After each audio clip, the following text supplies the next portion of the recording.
L'Éternel dit à Moïse, va vers Pharaon, car j'ai endurci son cœur et le cœur de ses serviteurs pour faire éclater mes signes au milieu d'eux. Nous acclamons la parole de Dieu, nous prenons place. Ok, je vais essayer d'être moins longue si j'arrive, au moins 5 à 10 minutes si j'arrive.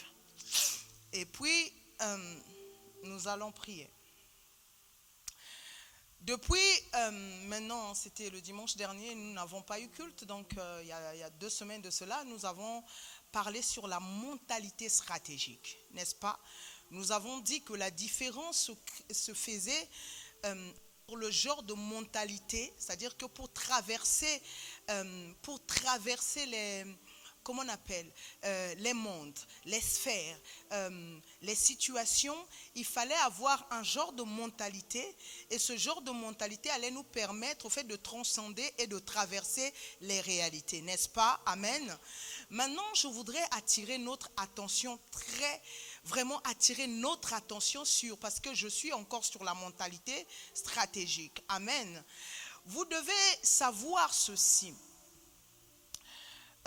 Pour traverser des mondes, si vous n'avez pas une science, une technologie, il vous serait difficile de pouvoir aller de l'autre côté. Très important. Les traversées nous exigent des technologies. Les technologies sont des sciences avancées. Quand on parle d'une technologie, on parle d'une science avancée. Et par la grâce de Dieu, nous avons dit que la mentalité était une technologie, n'est-ce pas? Et quand nous avons dit que la mentalité était une technologie, il va falloir qu'on rentre dans la mentalité, Coco, pour essayer de comprendre pourquoi la mentalité est une technologie, au fait.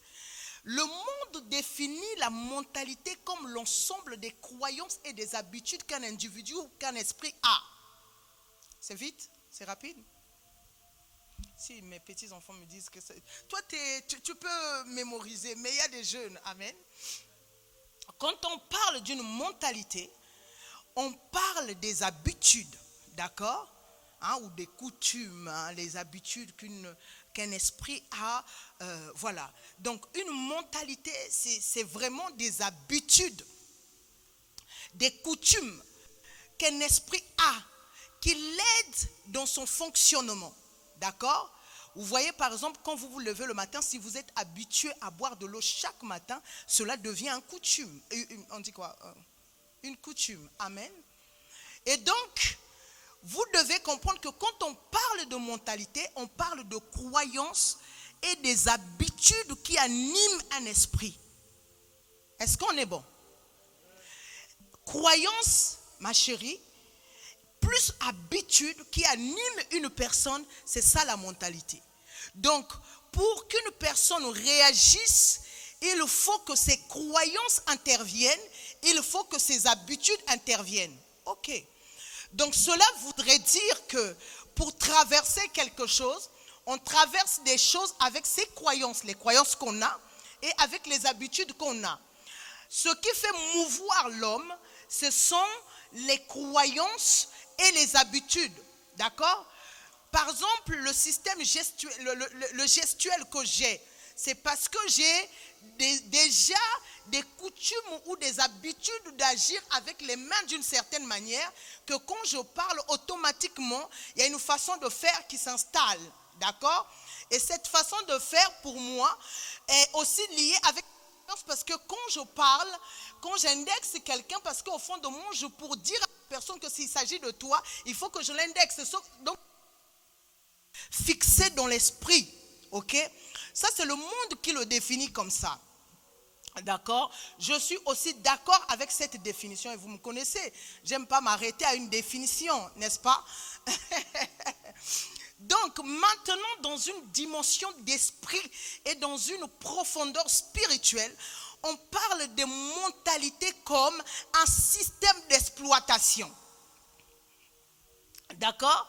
Dans une dimension spirituelle, quand on parle de mentalité, On parle, c'est-à-dire d'un système qui anime l'homme, le système qui fait fonctionner l'homme, le système qui fait mouvoir l'homme, d'accord?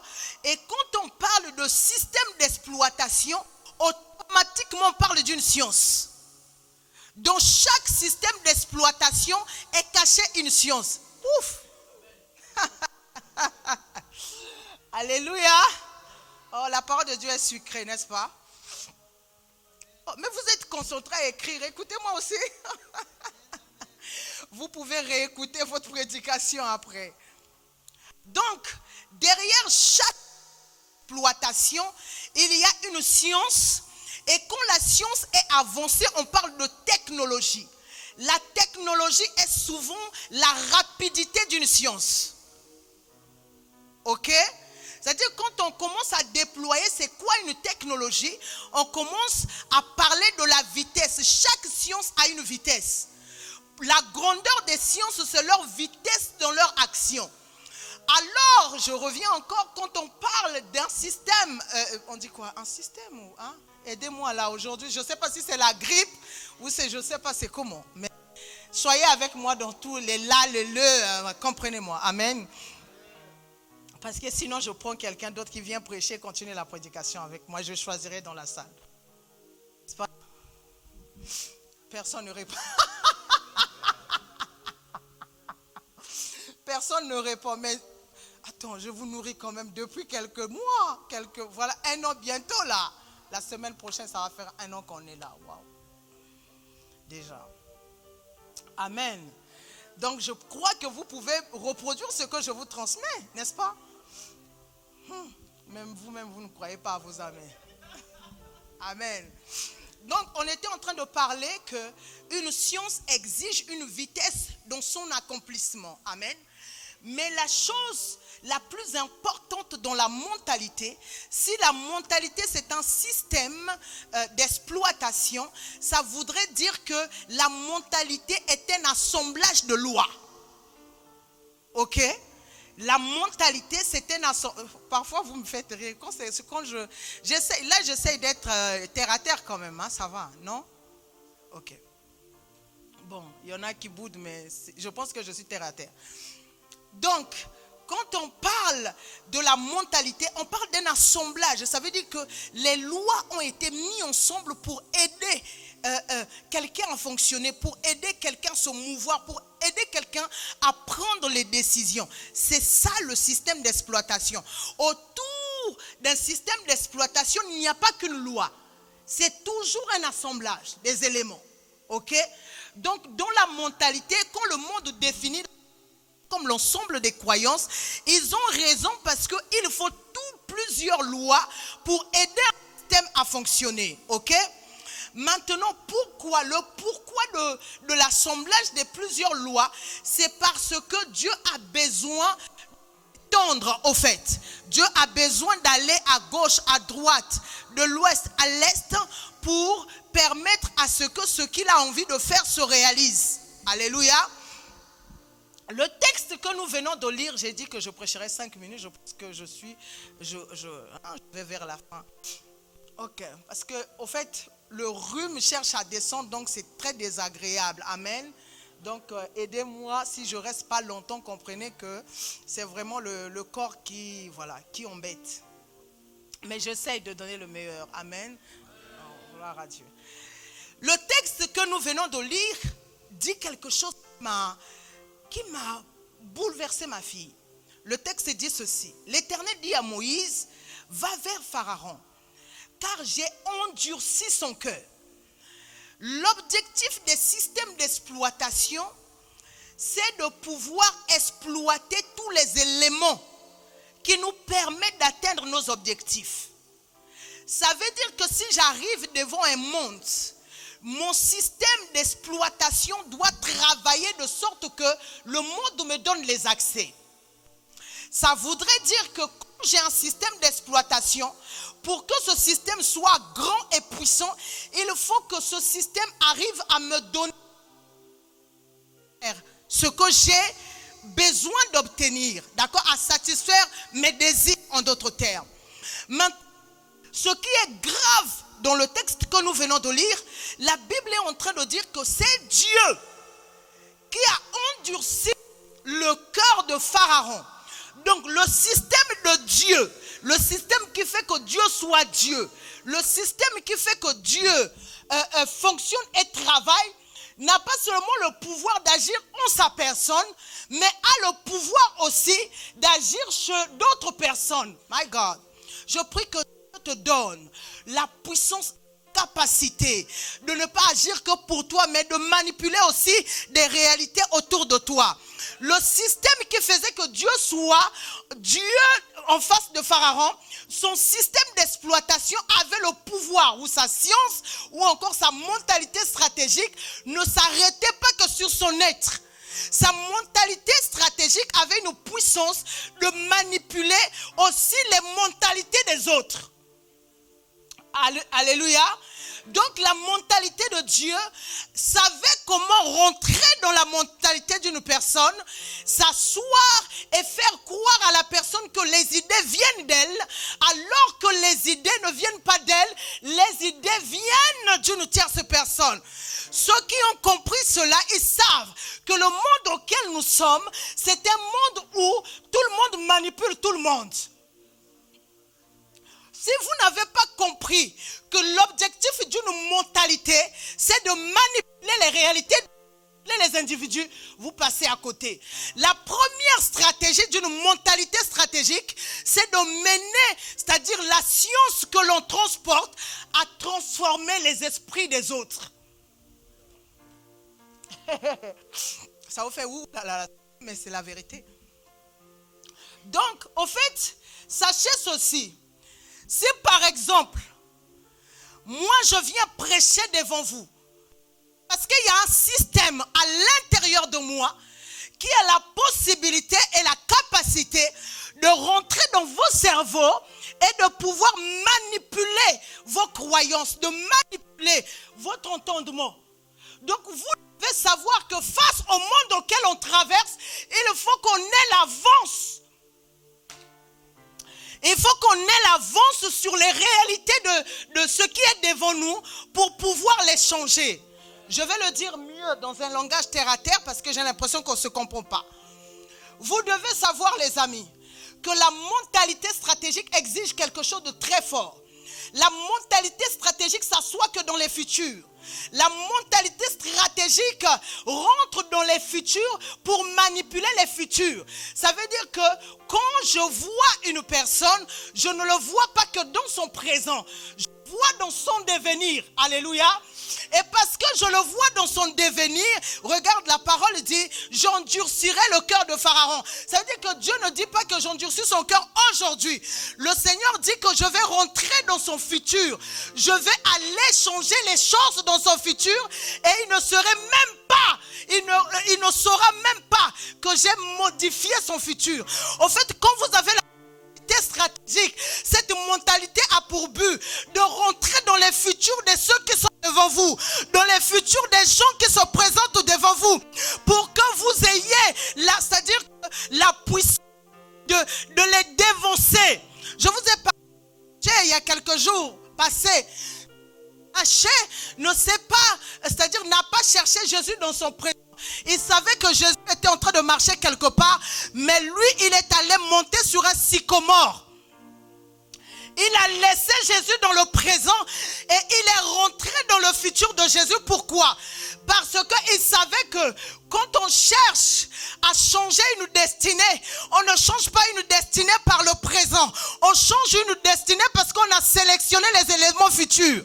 Donc la transformation n'est pas que dans le présent. Pour qu'une transformation soit puissante dans le présent, il faut aller changer les éléments dans le futur. Je prophétise sur quelqu'un qu'à partir d'aujourd'hui, le Seigneur te donne la possibilité d'aller dans ton futur, le futur glorieux de ta destinée, le futur de gloire, le futur que Dieu lui-même a réservé d'avance pour toi. Et je dis à quelqu'un, tu iras dans ton futur, tu changeras les réalités pour que ces réalités soient vues dans ton présent. Je dis à quelqu'un, le Dieu que tu sers t'a doté d'une science, t'a doté doté d'une technologie, de changer les choses dans le futur pour que ces choses voient le jour dans le présent. Oh my God. Vous savez, il y a une chose compliquée que l'homme ne comprend pas. L'homme vient du passé et non du futur. Vous allez me dire encore, c'est quelle histoire? Ok. L'homme a existé en Dieu. L'homme a existé dans l'éternité. D'accord? L'éternité pour l'homme n'est pas un futur. C'est un lieu que l'homme a déjà connu. Aïe, aïe, aïe.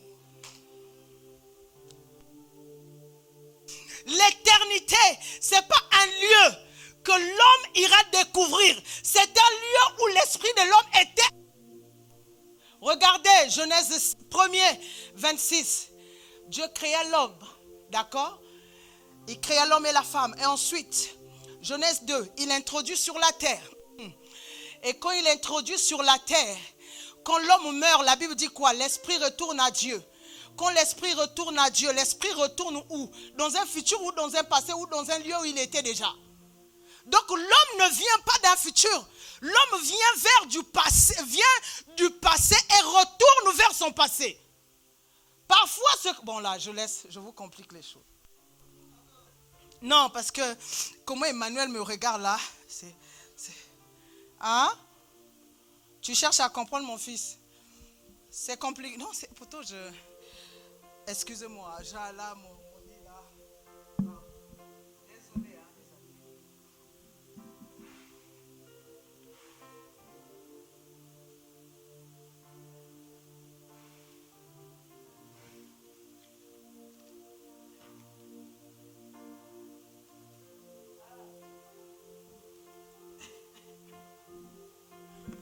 Amen. Ok, pardonnez-moi. C'est d'abord de votre faute parce que vous ne priez pas assez pour moi. Maintenant que j'ai des grippes. Amen. Je disais ceci, Emmanuel. Tu vois, quand l'homme est sorti, quand Dieu a créé l'homme, l'homme était dans la présence de Dieu, n'est-ce pas? Dans le monde de Dieu. Et ensuite, la Bible dit dans Genèse 2 que Dieu souffla dans les narines du corps, ce corps formé, et l'homme devint une âme vivante, n'est-ce pas? Donc, au fait, l'homme a quitté la dimension où il était avec Dieu pour rentrer dans le monde. Or, le monde, c'est juste un temps créé. C'est un lieu où Dieu veut que les gens accomplissent des missions. Quand ils finissent des missions, Dieu les rappelle. D'accord? Donc, l'esprit qui était sorti de Dieu là, pour rentrer dans un corps, vient au fait de l'éternité, du monde de Dieu. D'accord? Et quand l'homme finit sa mission sur la terre, cet même esprit retourne d'où il était. Donc, au fait, d'où tu viens, c'est un lieu. D'accord? C'est un lieu où tu étais. Ok? C'est un passé pour toi. Par exemple, ce que tu as fait hier devient un passé. Donc, si hier tu étais en Dieu et qu'aujourd'hui on te met sur la terre, le hier que tu étais en Dieu devient pour toi ton passé, au fait. Tu vois? Et puis, donc, tu es dans un temps, et quand tu finis dans le temps, l'éternité n'est plus un futur parce que tu y étais déjà. Tu vois ce que je veux dire? Donc, pour cela, pour l'homme, l'éternité n'est pas un futur. Ok? Est-ce que c'est bon? Ok. C'est très important de comprendre. Donc, je ferme cette parenthèse parce qu'elle est un peu compliquée, sinon je vais aller dans d'autres cieux, hein, n'est-ce pas? Oui, pasteur, je reviens sur notre mentalité stratégique. Dieu dit à Pharaon, il lui dit, j'endurcirai le cœur de Pharaon. D'accord? Quand il dit ça, ça voudrait dire que la mentalité ne s'assoit pas sur ce que l'on croit, la tête. La mentalité s'assoit sur le cœur. Ok? Une mentalité n'est pas issue des pensées comme que l'on peut croire. Quand on parle d'une mentalité, on parle réellement des croyances du cœur. Je m'explique. La Bible dit ceci dans le livre de Proverbes 4, 23. Garde ton cœur plus que toute autre chose, car de lui viennent quoi? Les sources de la vie. Donc les sources de la vie viennent d'où? Viennent du cœur. Ok? Donc si les sources de vie viennent du cœur, Coco, ça voudrait dire que la mentalité, le système d'exploitation qui fait qu'une personne ait une mentalité, c'est son cœur et pas autre chose. Donc, en fait, Dieu dit ceci: j'endurcirai le cœur de Pharaon. En fait, Dieu était en train de dire que le système qui t'anime là, je vais l'endurcir, je vais fermer ça, je vais manipuler ce système. Parce que c'est du cœur que toutes les choses viennent. Les convictions, amen, les intuitions, l'orgueil, la méchanceté, ce n'est pas le cerveau, c'est le cœur. Alléluia.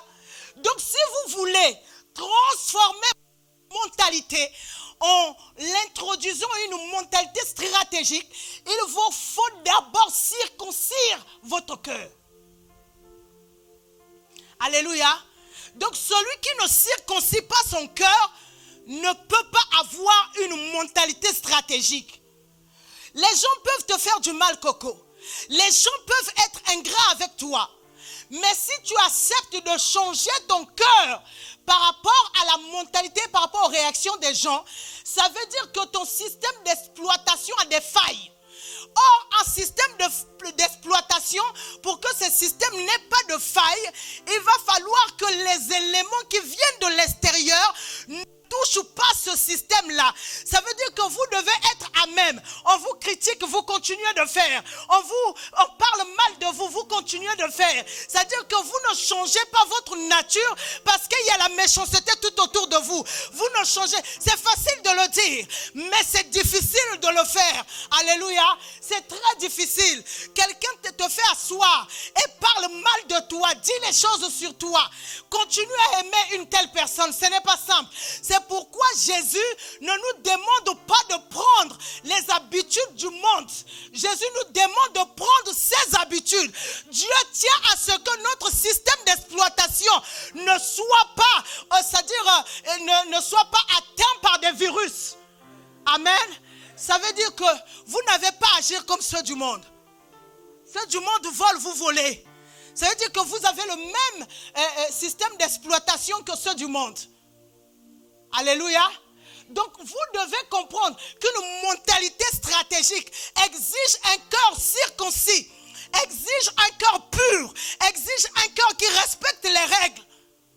On dit ne parle pas mal, parle pas mal. On dit n'insulte pas, n'insulte pas. Et on dit qu'on lève l'orgueil dans ton cœur. Il y a des gens très orgueilleux. Très, très orgueilleux. On te dit seulement quelque chose. Ah, moi, on ne me parle pas comme ça. Toi, on ne te parle pas comme ça. T'es qui, au fait? Et ça montre le fond du cœur. Je n'incite pas les gens à vous manquer de respect. Mais vous devez, même quand on vous insulte, à garder votre nature. Parce que le système d'exploitation de vos pensées est connecté à votre cœur. Oh my God. Votre cœur, c'est ça. En fait, vous devez comprendre, ce que j'essaie de vous dire, c'est ceci. Regardez. Ce qui fait que vous entendez, ce n'est pas le fait d'avoir des oreilles. Tout le monde a des oreilles, mais quoi? Ils n'entendent pas. Amen. Quand il y a un souci, bah c'est bon, hein, il fonctionne. Il fonctionne. Au fait, ce qui fait, Evelina, que tu parles, ce n'est pas le fait que tu aies une bouche. Parce qu'il y en a qui ont des bouches, mais qui ne parlent pas. Vous devez faire une nuance très importante.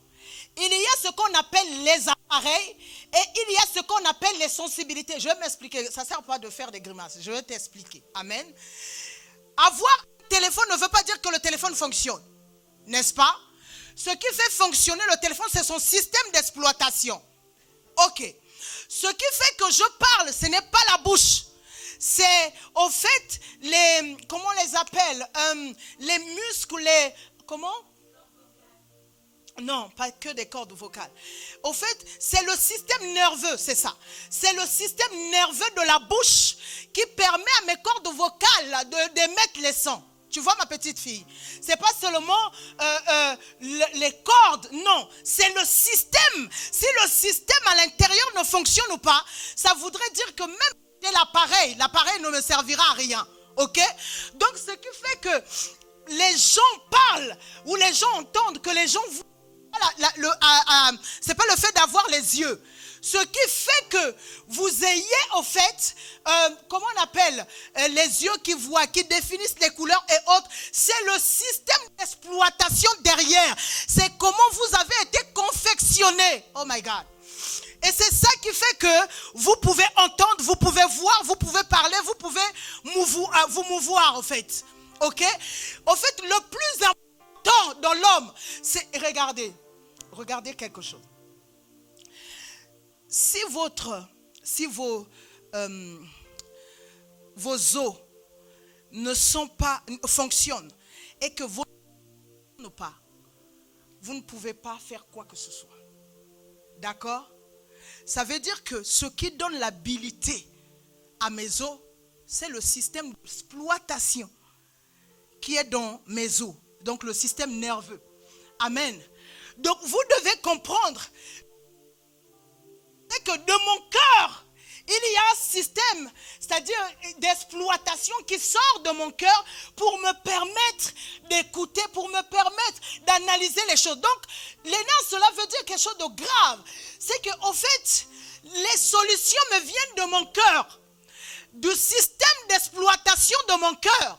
Donc, si mon cœur est détruit, si mon cœur est renversé, ce qui fera que le système d'exploitation ne pourra plus m'aider. Ce qui a fait que Pharaon échoue, c'est parce que Dieu a échoué son système d'exploitation. Donc en fait, si vous voulez traverser des mondes, faites échouer, c'est-à-dire faites de sorte que vos adversaires n'utilisent pas leur système d'exploitation.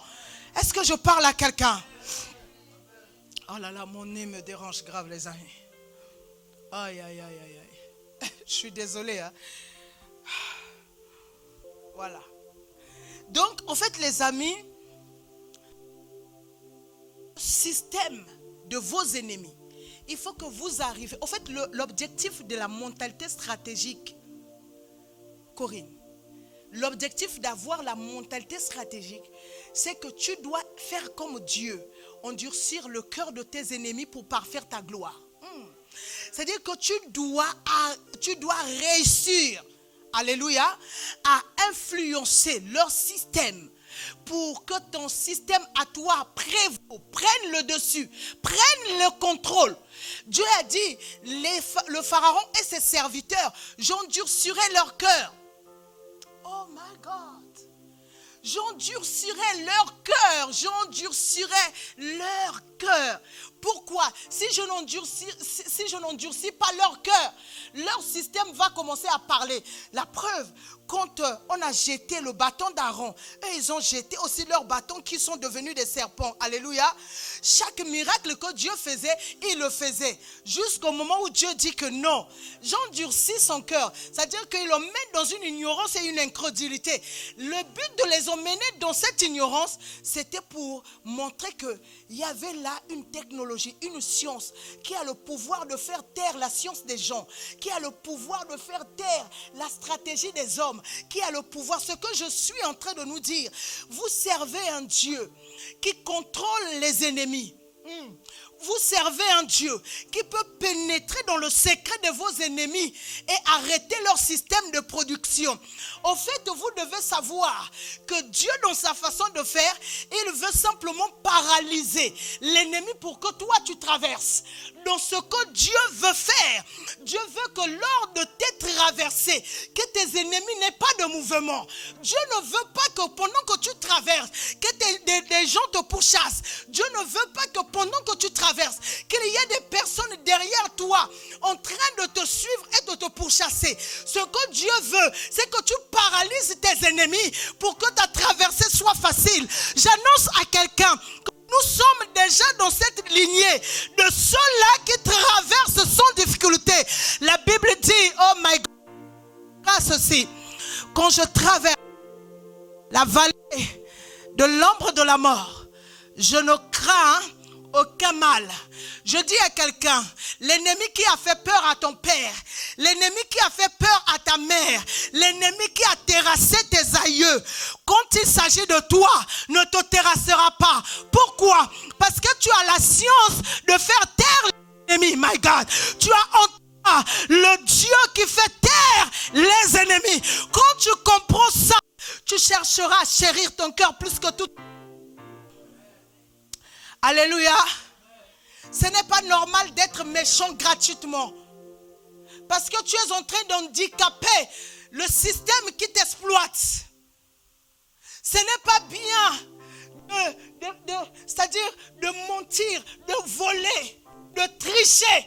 Parce qu'en fait, en le faisant, tu handicapes le système qui t'exploite. Oh my God. Je sens une pression dans mon esprit. Les amis, mon cœur vous parle. Ah là là. Mon cœur vous parle. Et mon cœur voudrait vous dire ceci. Dieu est très puissant quand on découvre les connaissances. Et surtout quand on met en pratique les connaissances qu'on découvre. Amen. La puissance des traversées ne dépend pas que de ce qu'on découvre. Mais la puissance des traversées dépend de ce qu'on applique. Oh my God. Ça voudrait dire une connaissance que tu appliques, c'est-à-dire mets à l'intérieur de toi la richesse découverte. Ok? Donc vous devez savoir, ma fille, que là où nous sommes dans ce mois de traversée, alors que nous sommes en train de parcourir vers la nouvelle année, vous devez maintenant travailler la mentalité de vos ennemis. Oh my God. Vous devez travailler la mentalité de vos persécuteurs. Vous devez, c'est-à-dire endurcir leur méchanceté au cœur.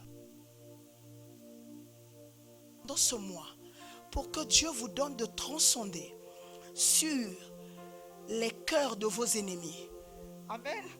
Je ne voudrais pas avoir quelqu'un ici qui démissionne parce qu'il y a quelqu'un qui l'embête au travail. Je voudrais que les gens démissionnent parce que tu es dans un lieu. Alléluia. Je veux que la mentalité que Dieu nous donne encore ce soir soit cette mentalité qui nous donne la résistance devant les situations compliquées. Je ne veux pas que tu t'inclines.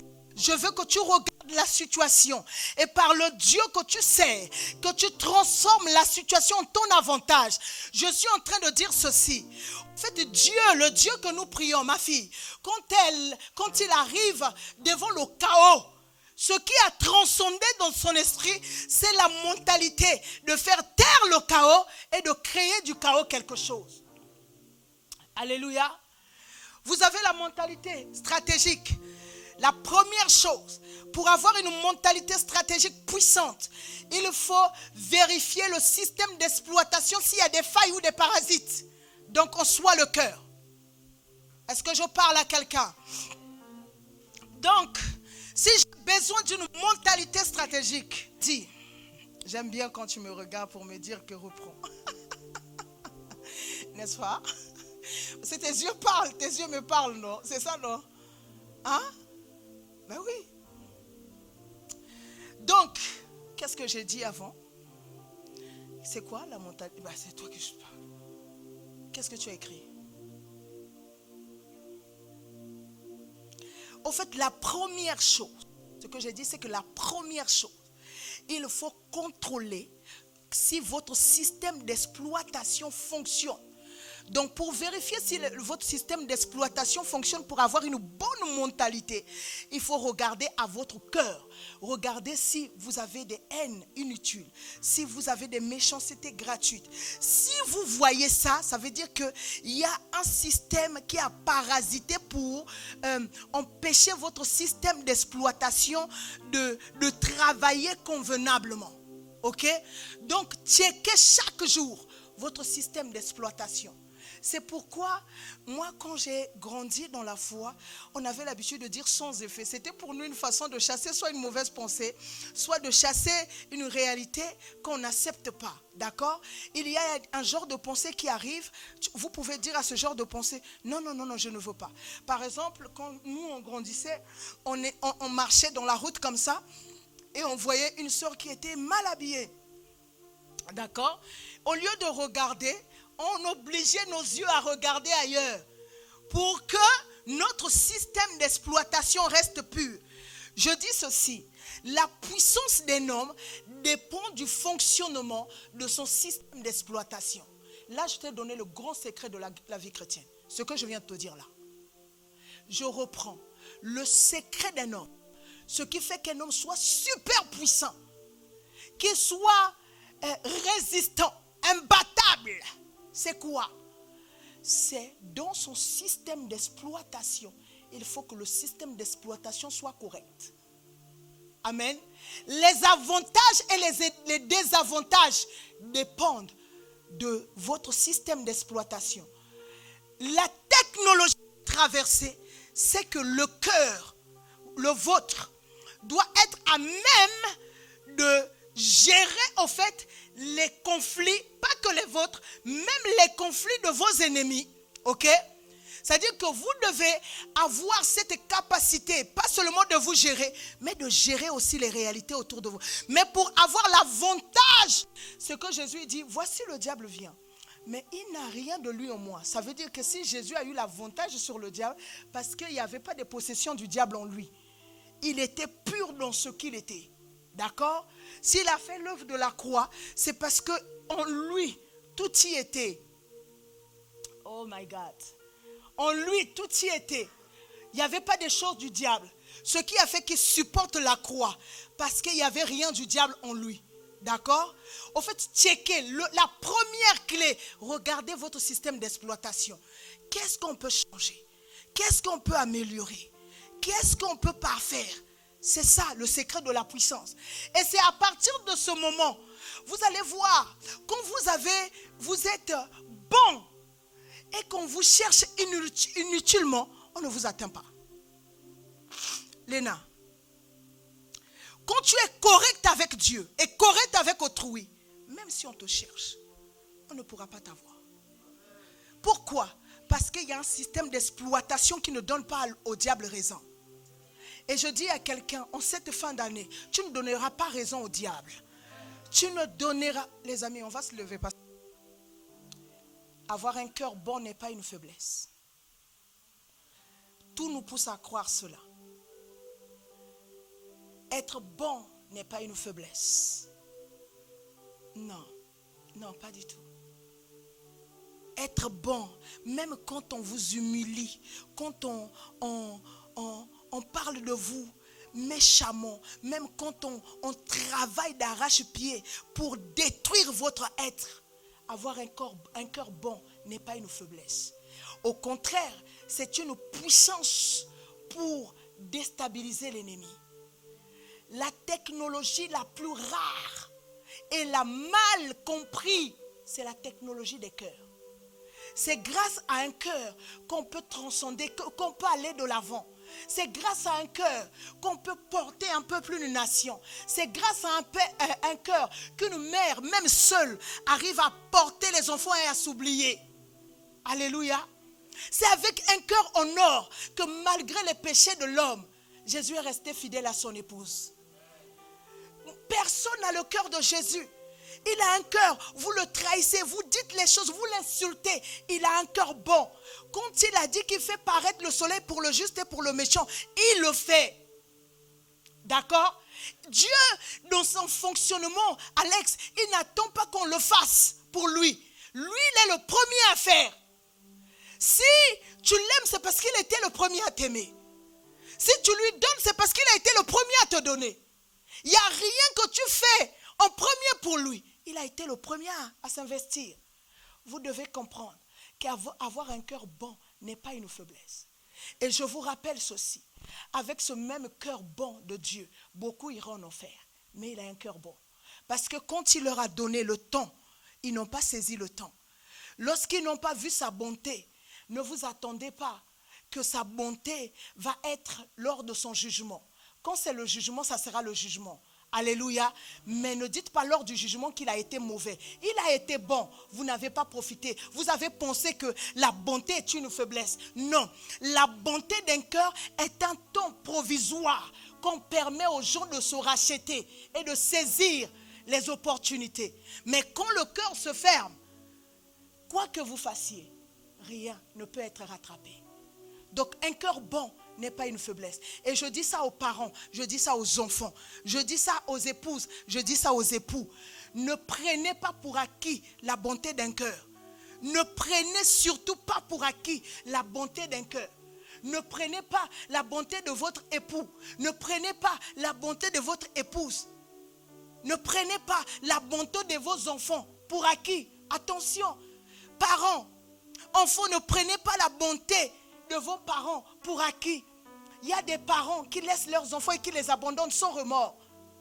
Il y a des enfants qui tournent le dos à leurs parents. Ne prenez jamais pour acquis l'amour d'une personne.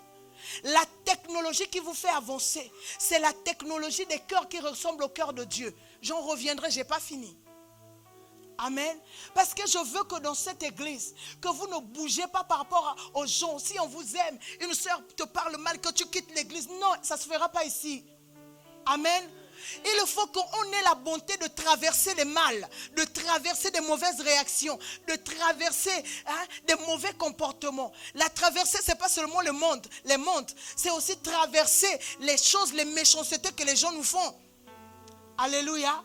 Il faut comprendre que c'est grâce à notre cœur, nous avons les sources de la vie. Je parlerai des sources de la vie.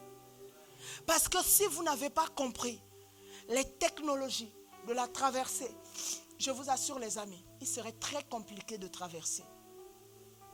Dieu a traversé parce qu'il a endurci le cœur de Pharaon. Sinon Israël ne sortirait pas. Vous le savez ça? Lève juste tes mains. Tes mains devant Dieu. Oh my God. Dis Seigneur, soigne mon cœur. Dis Seigneur, soigne mon cœur. Oh. Seigneur, aide-moi à être transformé. Apprends-moi à comprendre, Seigneur, mon système d'exploitation. Oh my God. Est-ce que pendant quelques minutes, tu vas prier selon que le Saint-Esprit t'a parlé? Est-ce que tu peux élever ta voix et prier, s'il te plaît?